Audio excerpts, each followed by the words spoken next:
Welcome, Whiskey Aficionados, to review number 68. Trevor here.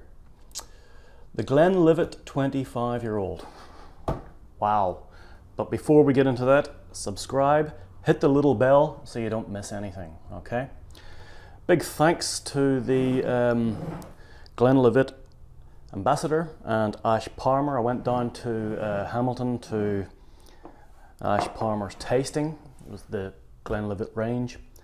And was very, very fortunate to be able to talk the ambassador into leaving, just a little simple sample for me to try and review. I've got to give the box back. I don't know why, but they might fill it up again. I don't know. Anyway, just before I get started, a big thank you to Brad Garrett. Brad sent me a couple of samples of Lowry's Workshop Whiskey Distillery. This is in New Zealand, down Christchurch, I believe.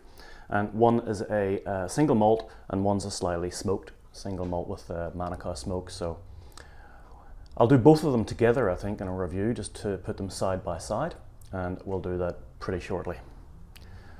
Okay. This is about close to $600 a bottle, so I can see why.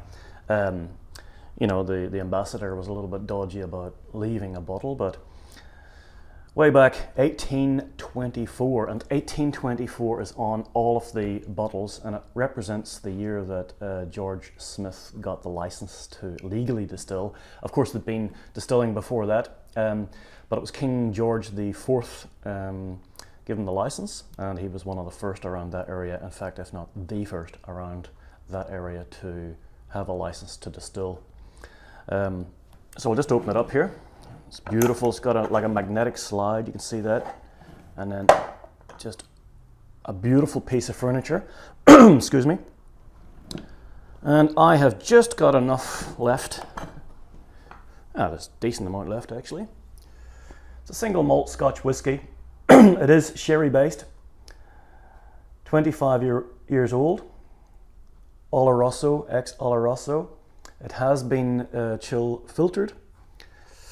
Let's see what we have. The distillery itself, it's about, in fact, sorry, the distillery is, well, sort of sits in between the Spey River and where the Avon breaks off. So it's about 1 kilometre to the Spey and about 1 kilometre to the Avon rivers.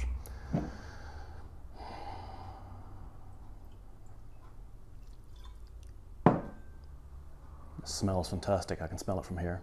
On the nose. Wow.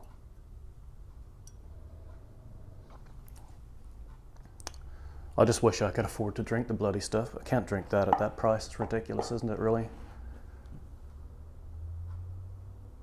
Oh, the nose is just fantastic. It's so balanced. Dark fruits, a little bit of chocolate maybe. It's fruity.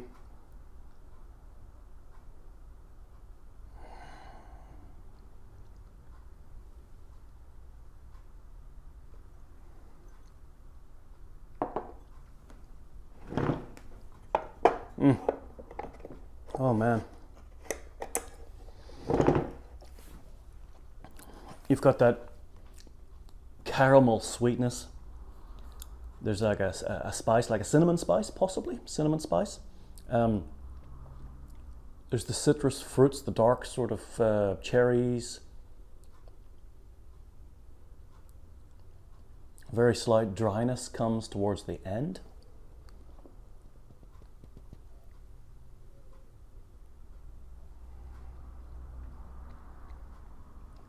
That's nectar from the gods. It really is. It's beautiful, beautiful whiskey. Very, very nice indeed. On the finish, it's certainly very balanced. It's a long finish, and as I say, there's that sort of spiciness that's there on the tongue, but then it's finishing off sort of slightly dry. That's the best way I can describe it to you. So, of course, go out and get yourself a bottle if you can afford it. It is worth it. It's fantastic, fantastic dram. It's at 43%. I suppose if anything at all, I'd like to see that possibly at about 46. just that sort of 46 seems to hit the mark on these sherry bomb whiskies. Sometimes a little bit more actually is good. But no, 43 is good. I'm going to give this a 92 out of 100. I think that's my highest so far in 70 odd reviews, or 60, 68 reviews. That's just sensational whiskey. It really is. There's no other way to describe that. So, we've had a whole range of sherry bombs and really nice whiskies. We're going to change tact a little bit. We're going to go down the Islay, or the, let's say, the smoky and the peaty sort of route now. Let's have a look at some of those. The next review, we're going to look at the Lafroy quarter cask, so that'll be good. I've got some of that out the back. And until then, be safe. Sláinte.